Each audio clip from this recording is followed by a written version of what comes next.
muitas pessoas que dizem: eu sou católico, mas também sou judeu, porque os meus antepassados eram judeus, não é? Porque sabe que em Portugal mais de 70% têm antepassados judeus.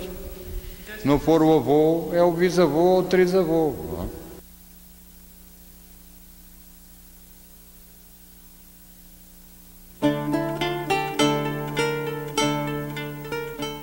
Esta viagem começa no extremo sul de Portugal, onde o mar é azul e frio, as casas brancas e os visitantes vêm dos países do norte da Europa, atrás de calor e boa comida.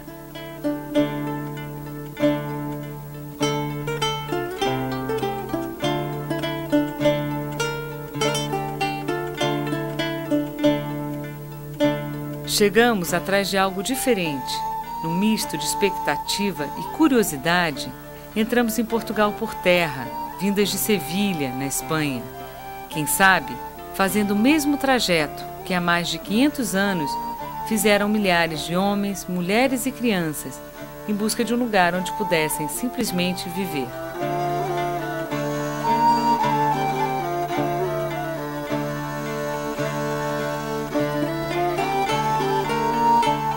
Seguimos atrás das marcas deixadas pelos judeus que um dia povoaram Portugal, que um dia lá morreram e que um dia foram forçados à conversão.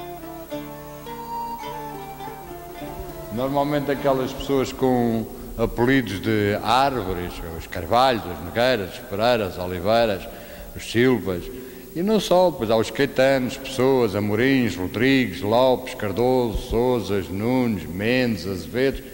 Essas pessoas têm antepassados judeus. Aqueles que não se curvaram à máquina de morte instituída pela Igreja Católica na figura do Santo Ofício e continuaram secretamente acreditando em seu Deus, foram jogados à margem da história e submetidos a humilhações e torturas inimagináveis. São eles os marranos, conversos de nome, não de alma. Dom Manuel, depois que ele ordenou a conversão forçada de todos os judeus ao catolicismo, ele ficou preocupado e assustou-se com o grande número de judeus que quiseram sair. E ele então fechou os portos, fechou todas as saídas e não permitiu mais que nenhum judeu deixasse Portugal. Quando Dom Manuel morre, a tradição do marranismo já estava formada. Porque durante todo o seu reinado, os judeus criaram um hábito de seguir a religião judaica, as cerimônias, o Shabat, a Páscoa, o jejum do Yom Kippur, em suas casas. E quando Dom Manuel morre e sobe ao trono Dom João III, havia rumores em Portugal de que esse judaísmo existia e era secreto.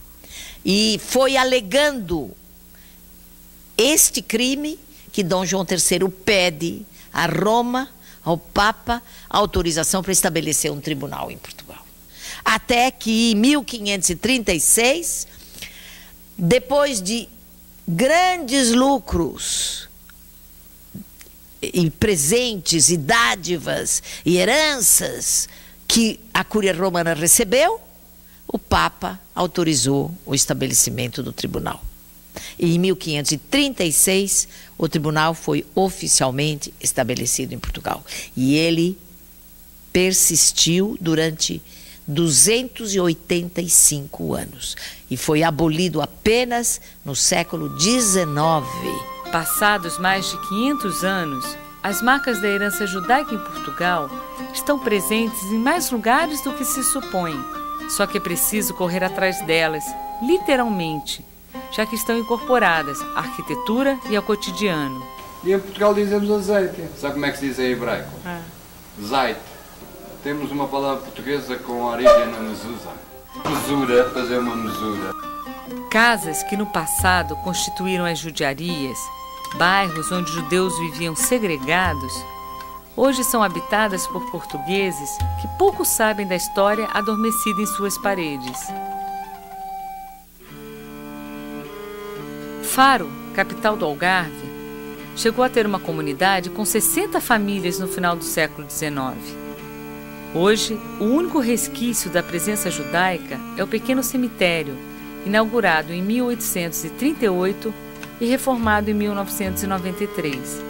Parece estar ali como um marco de resistência, como se dissesse: um dia existimos, aqui. Por entre as frestas de ferro, alguns takes roubados desse pequeno pedaço de memória.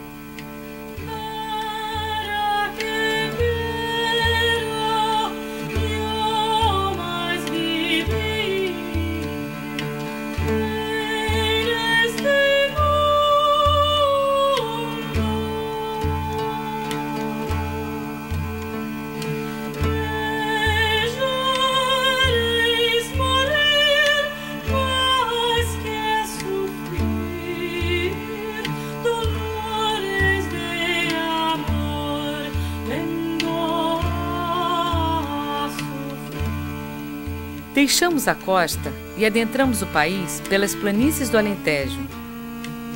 Quanto mais nos aproximamos da fronteira com a província de Cáceres, mais indícios encontramos dos judeus expulsos de Espanha em 1492 que fugiram para Portugal. Referências que resistiram ao calor das fogueiras permanecem nos nomes de ruas e bairros, nos umbrais das portas.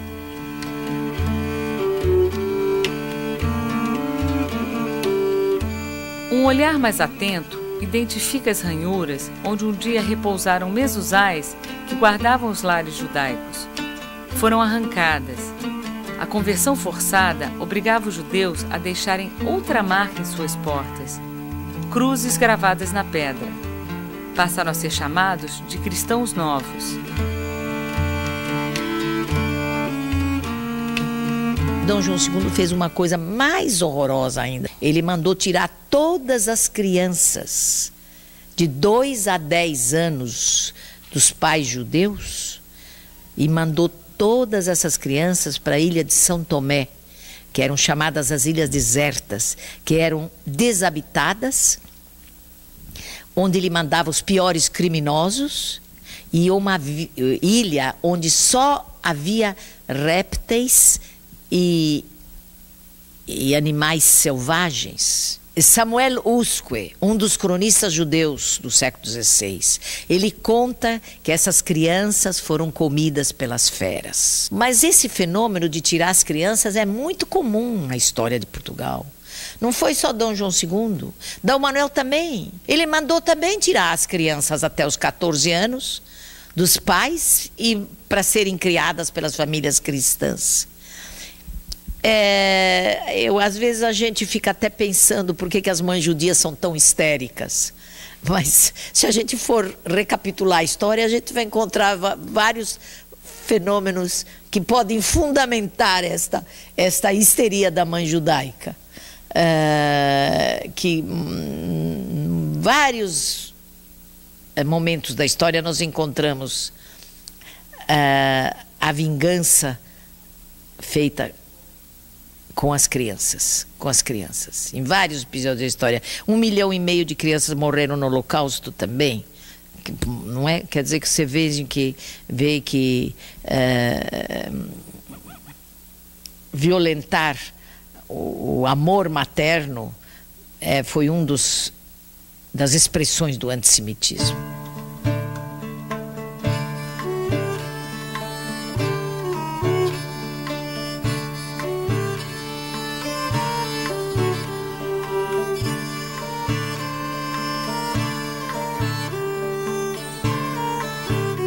Na cidade de Évora, que recebeu o título da Unesco de Patrimônio Mundial, existiu uma das maiores judiarias do país. Hoje, os vestígios do bairro judeu podem ser encontrados logo que adentramos as muralhas que cercam a cidade velha.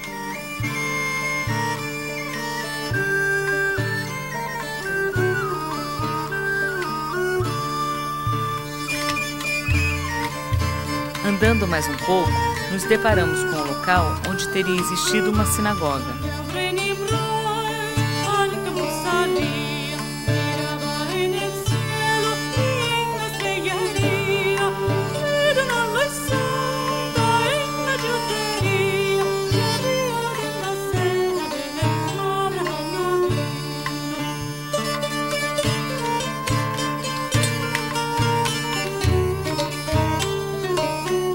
Esta placa, na travessa de cima, marca o local onde possivelmente se erguiam as portas da judiaria, um dos poucos sinais a identificar o passado judaico da cidade.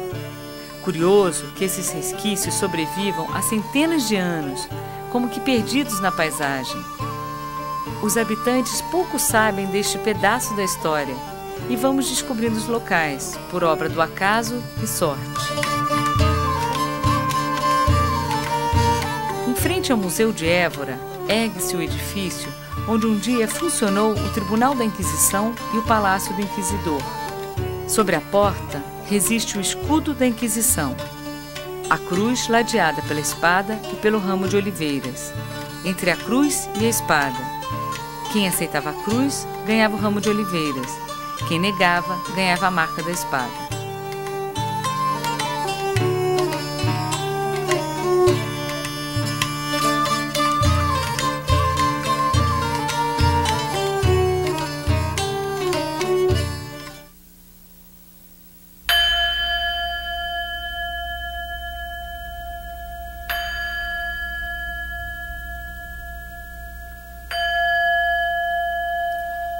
Voltamos um pouco mais no tempo e entramos no século XII pela cidade de Tomar.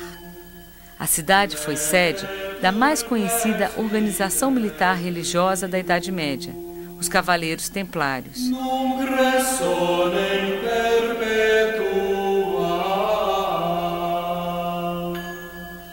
Tantas histórias existem de conquistas e barbáries destes monges guerreiros que combateram muçulmanos na defesa da fé cristã. A ordem prosperou durante 2 séculos e foi extinta em 1312 pelo Papa Clemente V. Mas as riquezas acumuladas em doações de terras e dinheiro fizeram com que o rei Dom Dinis de Portugal não permitisse a extinção dos templários. O rei fundou a Ordem de Cristo.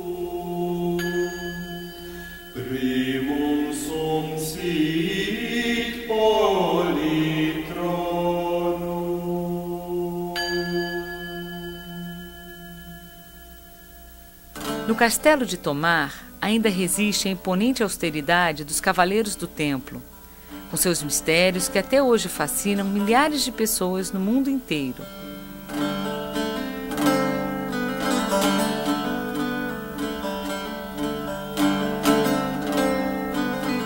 Na parte baixa da cidade, vielas e casas de pedra conservam a arquitetura da era medieval. Não fossem pelas placas de rua e carros, poderíamos jurar que Tomar parou no tempo.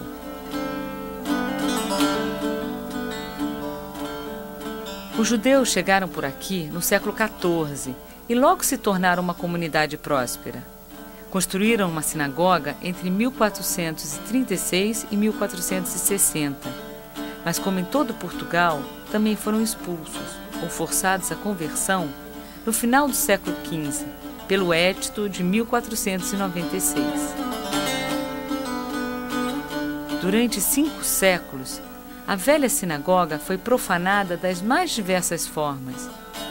Transformou-se em cadeia, depois em igreja, e no início do século XX era um armazém. Foi nesta época que o engenheiro de Minas Samuel Schwartz, um judeu polonês que se estabeleceu em Portugal, comprou o edifício, resgatando assim a memória judaica de Tomar. Nos dias de hoje, a Sinagoga de Tomar é o templo judaico mais antigo de Portugal. Nela funciona o Museu Luso-Hebraico Abrão Zacuto, homenagem ao grande sábio português, um dos mais notáveis intelectuais do século XV.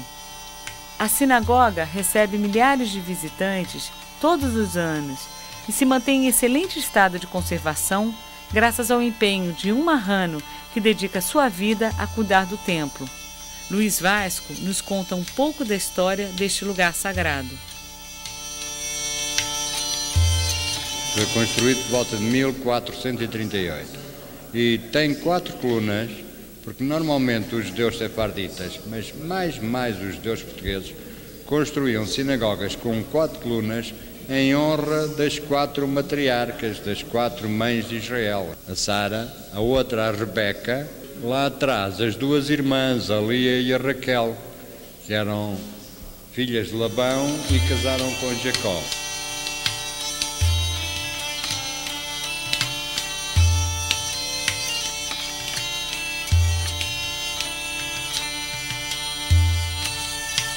Já fizemos aqui vários Shabatos, já fizemos o Yom Kippur há 8 anos. Quase 500 anos depois de Dom Manuel ter ordenado a expulsão ou conversão dos judeus, o Yom Kippur voltou a ser celebrado na velha sinagoga. O dia da expiação foi também o de reencontro simbólico entre judeus portugueses e os descendentes daqueles que um dia foram levados de suas casas para muito longe, como David, filho de um antigo rabi da sinagoga Bevis Marks em Londres, onde ainda se reza uma oração em português. Nos despedimos de Tomar com a chegada de um grupo de turistas da Alemanha. O guardião os recebe com simpatia e, incansável, segue sua missão de difundir a memória judaica portuguesa.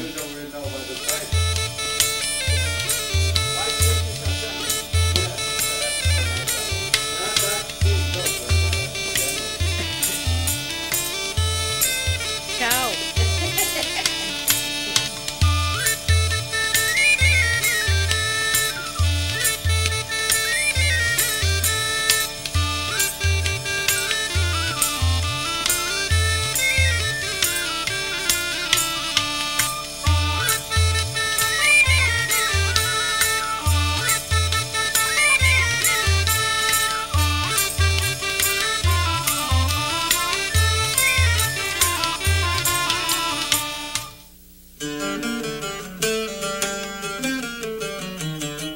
Chegamos a Castelo de Vide, a menos de 1 hora da fronteira com a Espanha. Logo vemos placas indicando locais como o bairro judeu e a sinagoga medieval.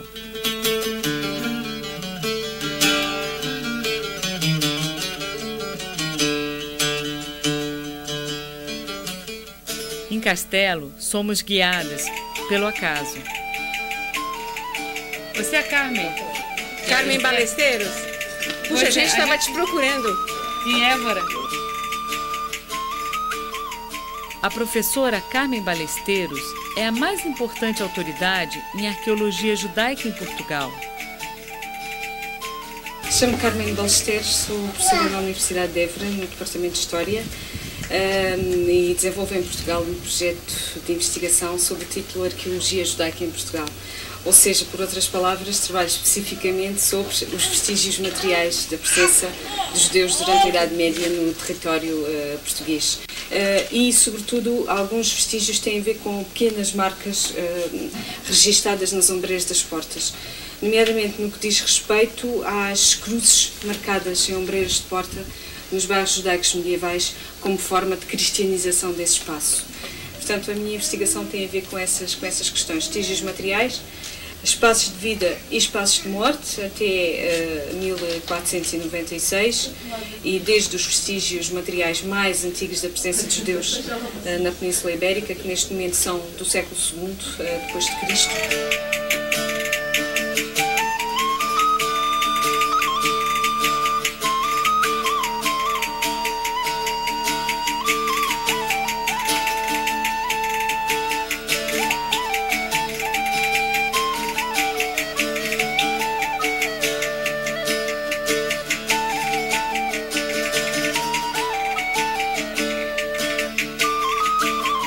É um edifício que foi construído alguns no final do século XIV e inícios do século XV e insere-se dentro de um bairro com uma unidade arquitetónica, um discurso construtivo muito semelhante, muito interessante. Várias marcas na mezuzá ao longo deste bairro, ainda com a toponímia de origem medieval. Estamos na Rua da Judiaria, ali fica a ruína da Judiaria. Existe a tradição da Casa do Rabi ser na ruína da Judiaria, mesmo aqui por trás. Tem uma marca na mezuzá. Aqui ao fundo desta rua era certamente uma das zonas que fechava a judiaria. Aliás, ainda podemos ver na pedra, no afloramento, o negativo do encaixe de um gonço de porta. Portanto, foi uma judiaria fechada por estruturas materiais não perduráveis, portanto, provavelmente uma porta em madeira. Ou seja, os vestígios estão cá, obviamente para os olhos mais incautos e mais desprevenidos não são fáceis de ler, mas eles estão cá para quem, obviamente, percebe alguma coisa do mundo material e do mundo religioso judaico.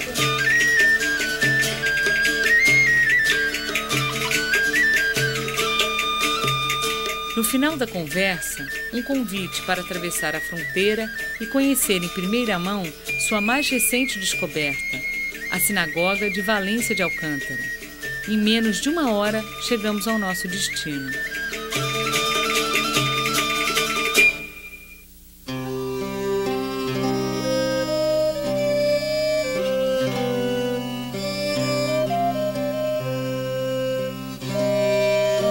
Estamos em Valência de Alcântara. Valência de Alcântara fica muito pertinho da fronteira com Portugal, a cerca de 25 km, próximo de Castelo de Vide e Marvão, e é uma vilazinha certamente de origem ainda pré-romana, com uma ocupação romana interessante e obviamente com uma tradição também medieval significativa.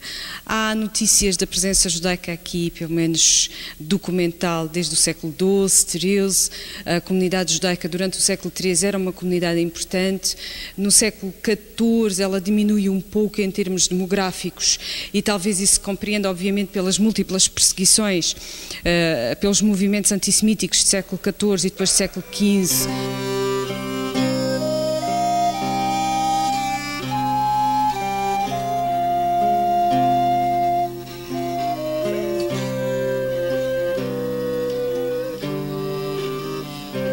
Uns anos atrás, quando visitávamos a Valência de Alcântara, chamou-nos a atenção este edifício, sobretudo porque as pessoas daqui diziam que era a Iglesia de los Judíos. A Iglesia de los Judíos, coisa tão estranha, judeus com a Iglesia, mas enfim, obviamente viemos cá ver.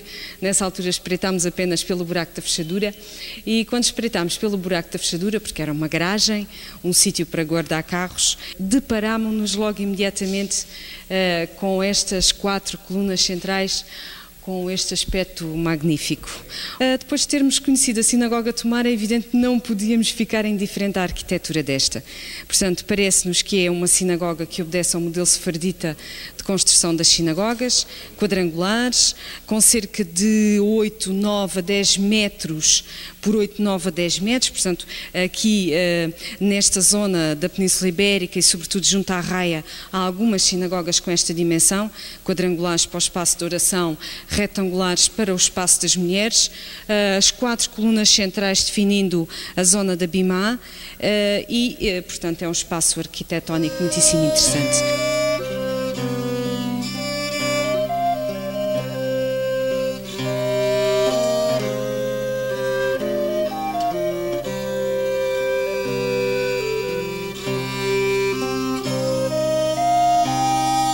Depois de entrarmos, verificámos também, como podereis observar, que é exatamente na parede sudeste que se encontra a rocha viva, se encontra uma rocha. Será coincidência, será um acaso, ou será que efetivamente o facto desta rocha que aqui foi deixada e que não foi retirada quer significar alguma coisa e tem alguma lembrança, alguma memória da pedra fundamental do Templo de Salomão? É possível que seja isso. É interessante também que Valência de Alcântara é um bairro judaico onde podemos encontrar toda uma série de cruzes espalhadas pelas ombreiras das portas. Cristianização do espaço, cristianização de um bairro, numa vila onde ainda por cima se deu um casamento real muitíssimo importante para a história dos judeus peninsulares. O casamento entre o nosso rei Dom Manuel e a infanta Dona Isabel, filha dos reis católicos. Foi na igreja de Rocamadouro, um pouco mais acima, que teve lugar esse casamento que motivou a expulsão dos judeus de Portugal em 1496. Naturalmente esse casamento teve implicações na estrutura do espaço. A Inquisição também esteve aqui presente. Aliás, temos uma pedra de armas da Inquisição numa das ruas, a Calha Bordalo, e naturalmente deve ter havido preocupação em cristianizar também este espaço. Uma intervenção arqueológica não deve ir só à procura de um tema em especial, da ocupação de um sítio como sinagoga ou como outra coisa qualquer. No fundo, aquilo que se pretende é compreender o espaço todo na sua globalidade. Foi isso que tentámos fazer e penso que minimamente foi isso que conseguimos.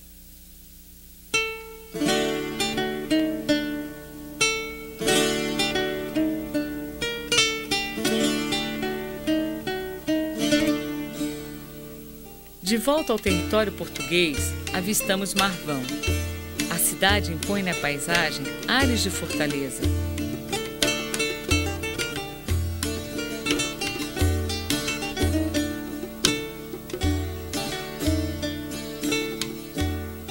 Foi um dos mais importantes pontos de entrada dos judeus em Portugal. Pela Torre da Portagem, atravessavam e pagavam por sua suposta liberdade no reino de Dom Manuel.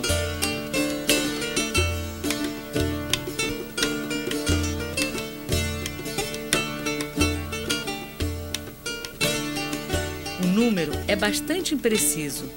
Calcula-se que entre 15 mil e 120 mil judeus cruzaram a fronteira fugindo da Inquisição Espanhola. É preciso tomar muito cuidado quando nós falamos de Sefarad. Sefarad não é só Espanha. Sefarad são também judeus portugueses, porque quando os judeus da Espanha entraram em Portugal, já havia judeus portugueses residentes em território lusitano. Havia, pode-se dizer, aproximadamente 30 mil judeus vivendo em Portugal quando chegaram os da Espanha.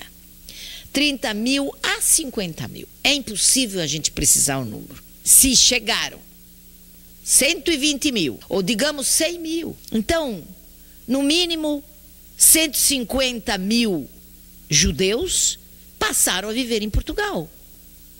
Nessa época, a população de todo Portugal era 1 milhão.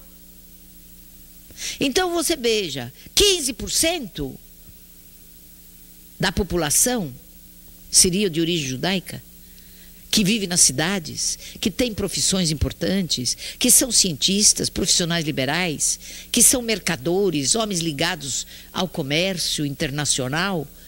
Essa camada de gente representa 10, 15% de uma população. Isso é uma coisa extraordinária. Então imagine, Portugal no século XVI, ele tinha 15% da população era judaica.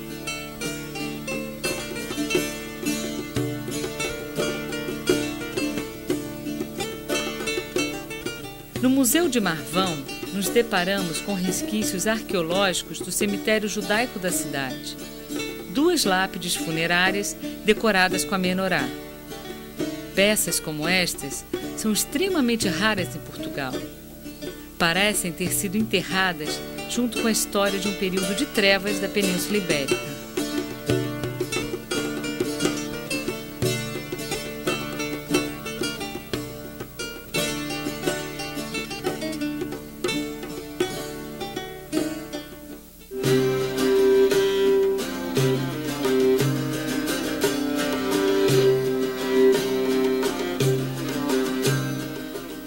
Rumo ao norte, tomamos o caminho da cidade de Guarda. A antiga judiaria ocupa parte da cidade medieval cercada por muralhas. Os judeus se estabeleceram em Guarda no século XIII.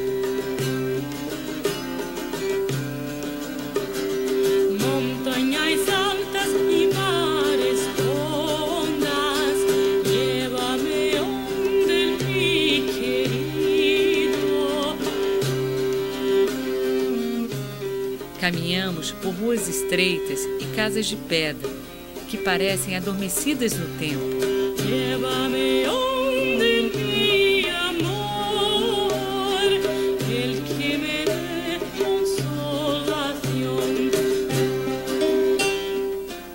Passados mais de 500 anos, os locais permaneceram, mas os judeus se foram.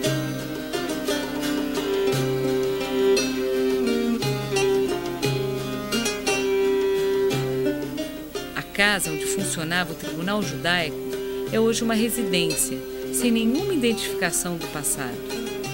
Aliás, como a maioria dos edifícios com alguma referência judaica em Portugal.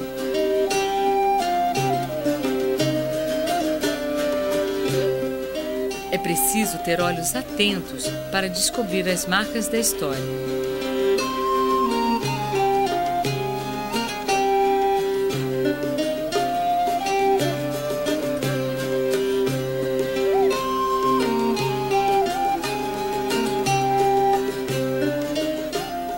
deparamos com uma pequena porta onde funciona um chaveiro. No umbral, a cruz esculpida na pedra é a marca da residência, outrora judaica e hoje cristã.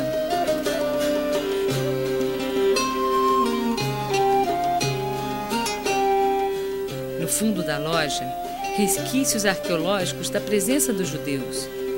As marcas na parede são apenas desenhos exóticos que enfeitam a loja e atraem alguns viajantes mais curiosos.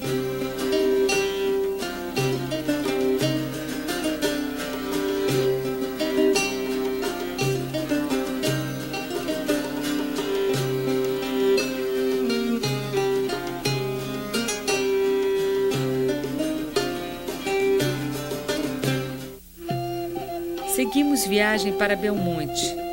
A curiosidade aumenta à medida que nos aproximamos da pequena cidade erguida nos confins de Portugal. Diz-se que os judeus de Belmonte conseguiram preservar a tradição religiosa graças à localização da cidade. O povoado, erguido numa área geograficamente acidentada da região da Beira Alta, dificultava o acesso dos inquisidores do Santo Ofício. Isso não significava, porém, que os judeus pudessem seguir a religião livremente. As conversões também eram obrigatórias e o judaísmo se manteve graças à tradição oral. Normalmente eram as avós que mantinham sempre as tradições. Em Belmonte é a mesma coisa. As velhinhas é que mantêm a tradição, não são os homens. Eram tradições orais, não é? Porque não podiam ter papéis escritos, nada, tinham que decorar. Tinha que ser oral. Assim, Belmonte abrigou o mais importante núcleo de marranos do país, o único do mundo. O inusitado desta comunidade judaica é que sua existência só foi revelada depois da Primeira Guerra Mundial, pelo judeu Samuel Schwartz, que a descobriu por acaso. Foi na década de 20 que um engenheiro de Minas foi trabalhar no norte de Portugal, numa região Covilhã, Belmonte, e ele, pela primeira vez, divulgou uma notícia que era completamente desconhecida para o mundo: a existência de uma comunidade de judeus secretos. E ele percebeu que às sextas-feiras as ruas se esvaziavam. E ele não entendia por que eles paravam de trabalhar tão cedo e ficava tudo silencioso, as ruas ficavam vazias. Ele perguntou a esses operários e os operários relutavam em responder, não respondiam, até que ele conseguiu a confiança de um e ele disse: é porque nós somos judeus. E sexta-feira é o dia que as mulheres lavam a casa, limpam a roupa, limpam tudo, é o nosso Shabat. E aí é que Samuel Schwartz penetrou na casa deles e descobriu que eles sabiam orações que vinham sendo transmitidas oralmente há 200 e 300 anos. Belmonte possui uma aura diferente. Não é absolutamente um lugar turístico, apesar de possuir um centro antigo, muralhas e castelo.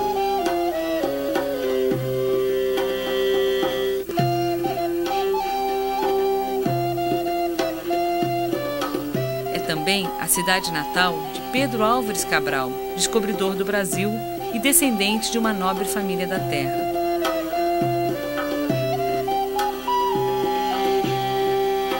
É interessante que 50 anos depois de Schwartz, eu fui a Portugal. E o que eu encontrei em Belmonte foi um fenômeno único, realmente, que existe hoje no mundo. Porque nós não conhecemos nenhuma outra comunidade secreta de marranos. É interessante que, quando eu cheguei à vila, eu perguntei a várias pessoas se eles sabiam se havia cristãos novos na vila. E eles não queriam responder. Não me respondiam, viravam, ficavam quietos e não respondiam. Foi aí que eu entrei numa loja de tecidos e um homem estava vendendo uns tecidos e eu cheguei perto dele e perguntei a ele: o senhor sabe se existem cristãos novos nesta vila? E ele não quis me responder também. Aí eu disse a ele: o senhor sabe que hoje existe um Estado livre, Israel, que toma conta dos judeus? Eu vim de lá agora. Quando eu disse isso, o homem imediatamente parou e ele então me disse que ele era um cristão novo também, mas que ele não era aceito na comunidade porque ele tinha casado com uma cristã velha. Mas ele sabia como é que eu devia fazer, o que eu devia fazer para chegar a entrar nesta comunidade. E foi ele realmente que me introduziu e que me indicou o caminho.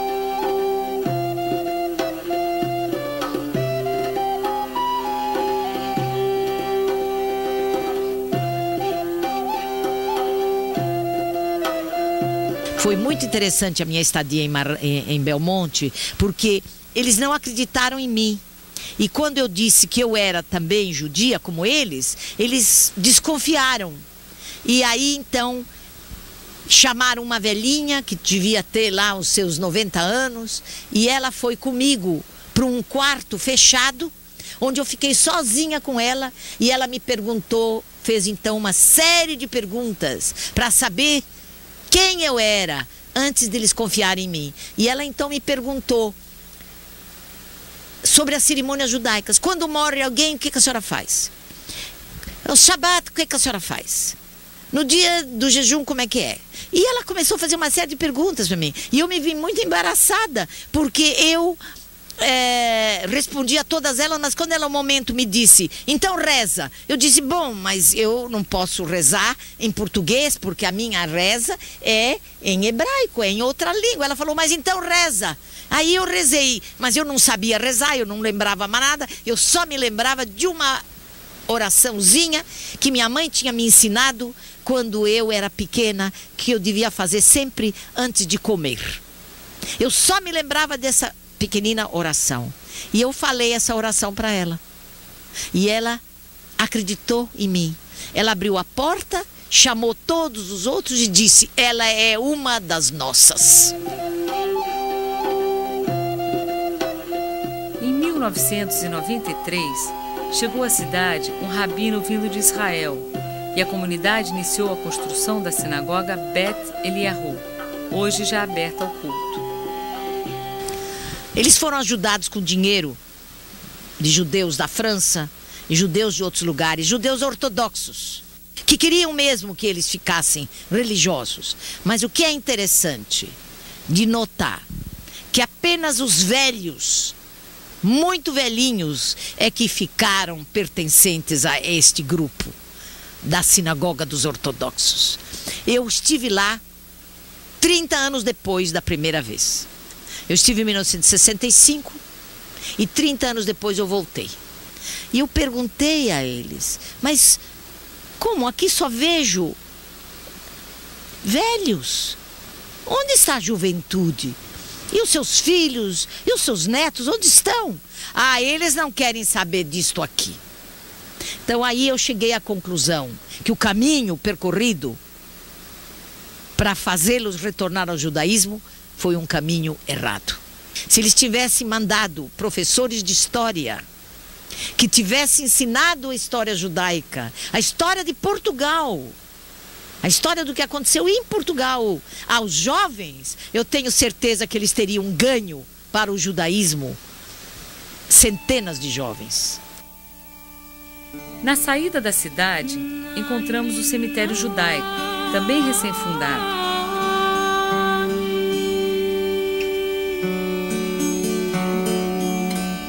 No entanto, o que nos chama a atenção é o pequeno cemitério na parte antiga da cidade.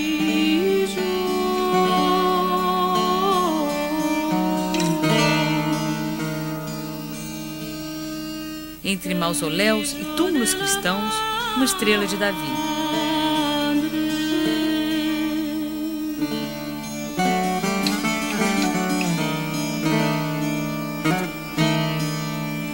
Portugal é um dos poucos lugares no mundo onde encontramos judeus e cristãos enterrados lado a lado.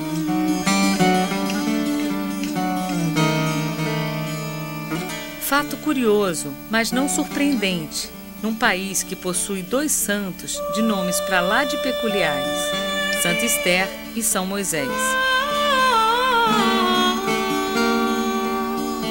Discretos, avessos aos estrangeiros, os judeus de Belmonte são fechados, sim. Não estão ali para serem apontados como símbolos de resistência do judaísmo massacrado pela Inquisição. Seguem simplesmente o mesmo curso de vida que guiou seus pais, avós, bisavós, tataravós. Os judeus de Belmonte não são mártires à procura de algozes, muito menos orgulhosos de terem sobrevivido a 3 séculos de horror e perseguições da Inquisição.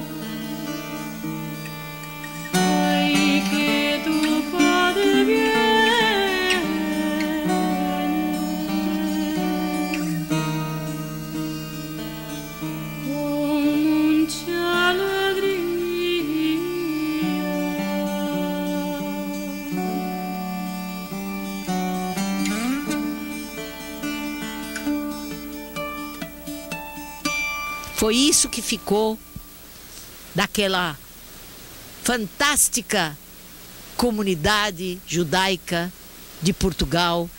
Os eruditos, os escritores, os cientistas se assimilaram e desapareceram ou imigraram. Foram para a Holanda, para a Itália, para a Turquia e retornaram ao judaísmo. Ou desapareceram em Portugal, absorvidos pela sociedade ampla.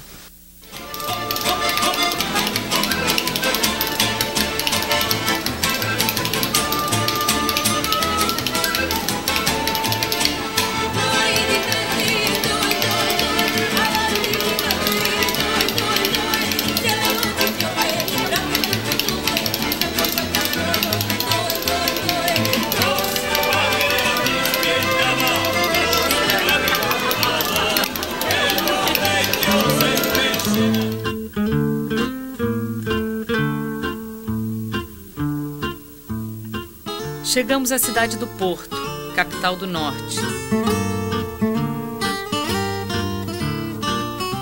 A região ganhou fama internacional graças à bebida produzida nos vinhedos às margens do Rio Douro. O vinho do Porto é único no mundo. Durante a Idade Média, a vocação comercial da cidade atraiu os judeus, fazendo do Porto um dos maiores centros ocupados pela comunidade.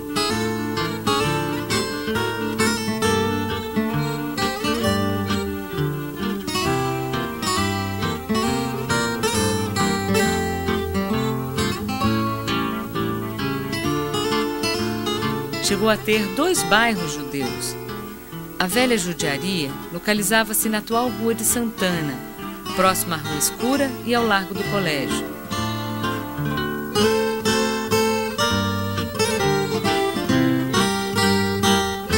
No final do século XIV, Dom João I cedeu uma área para a construção da nova judiaria, hoje situada nos arredores do Mosteiro de São Bento e da Rua de Belmonte. O traçado medieval se mantém, mas tantas foram as mudanças da arquitetura que o aspecto das judiarias se perdeu no tempo. Após a conversão forçada, sinagogas e outros espaços judaicos foram destruídos ou transformados em igrejas e capelas, mas a lembrança daqueles que um dia aqui se estabeleceram não se perdeu totalmente. No local onde um dia existiu a sinagoga medieval, ergue-se uma escada que não leva a lugar algum.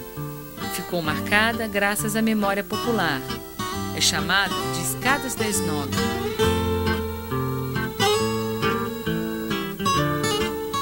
Hoje, o Porto possui uma sinagoga de arquitetura moderna, construída em 1929.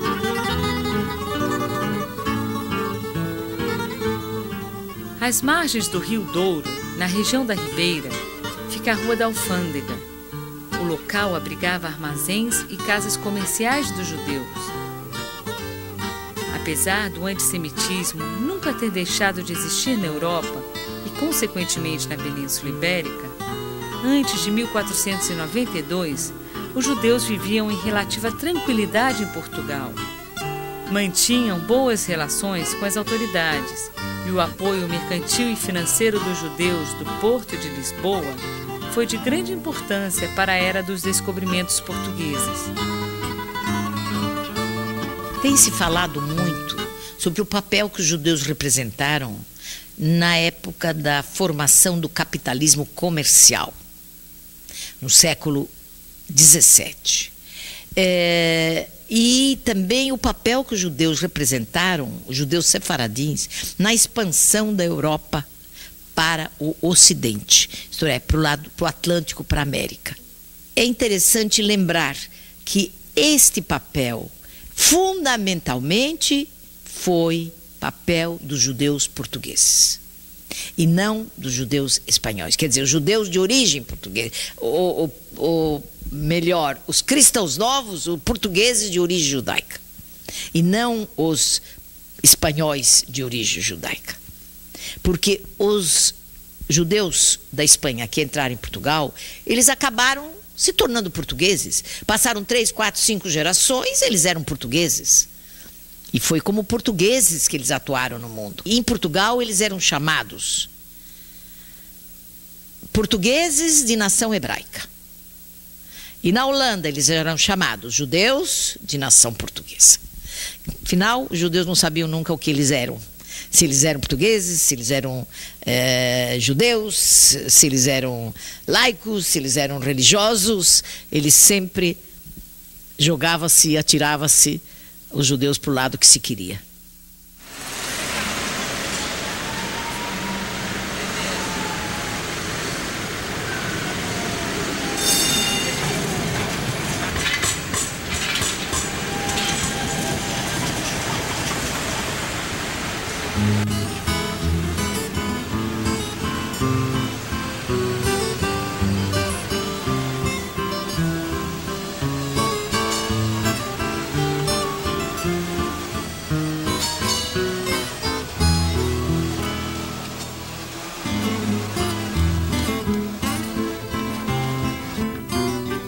Do Porto, Lisboa, capital do país, foi o grande centro de confluência dos judeus fugidos de Espanha.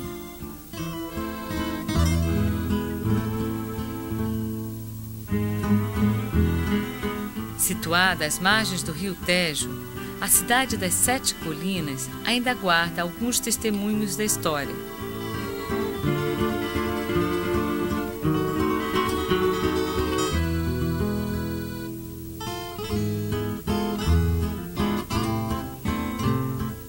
As estreitas ruas de Alfama nos transportam ao Portugal do século XV.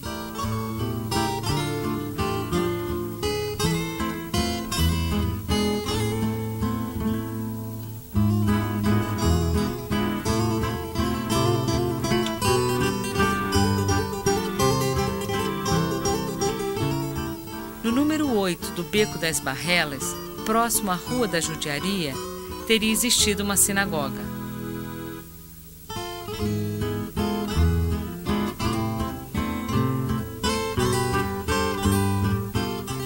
Um dos mais conhecidos pontos turísticos da cidade é a Praça do Rocio. A história deste espaço monumental não pode jamais ser dissociada da trajetória dos judeus em Portugal.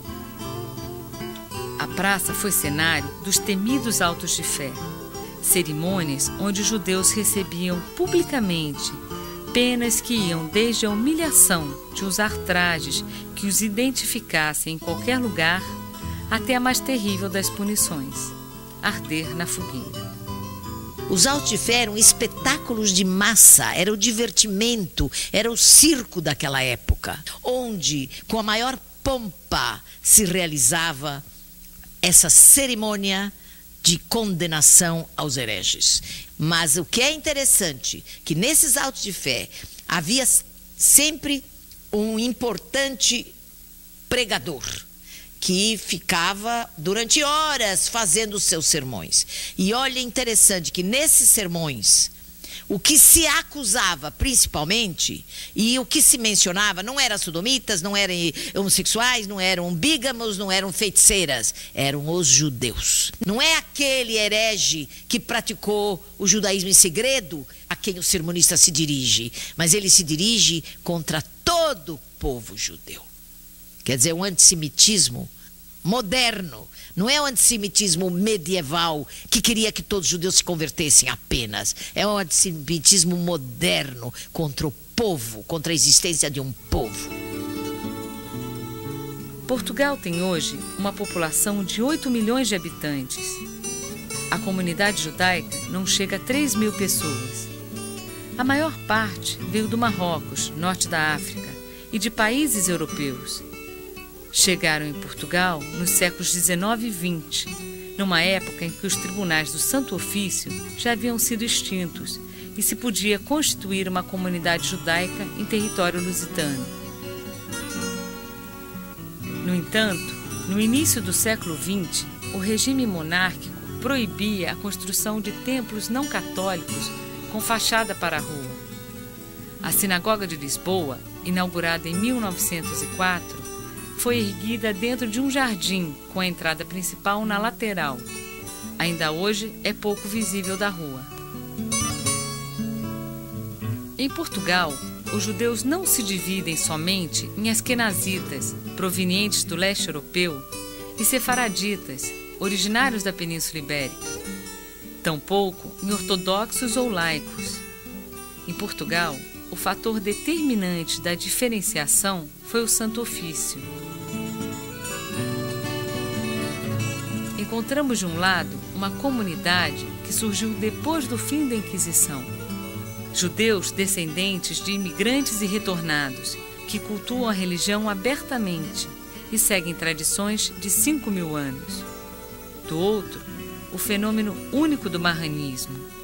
Judeus que guardaram os ensinamentos como relíquias, passadas de geração a geração por rezas e cultos adaptados. É no cruzamento destas duas diferentes vivências da religião que podemos encontrar a identidade do judaísmo português.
Baila, mochónico canta, los ratones godros, ellos dan las palmas. Aelica baila, mochónico canta, los ratones godros, ellos dan las palmas. Aelica baila, mochónico canta, los ratones godros, ellos dan las palmas. Aelica baila, mochónico canta, los ratones godros, ellos dan las palmas.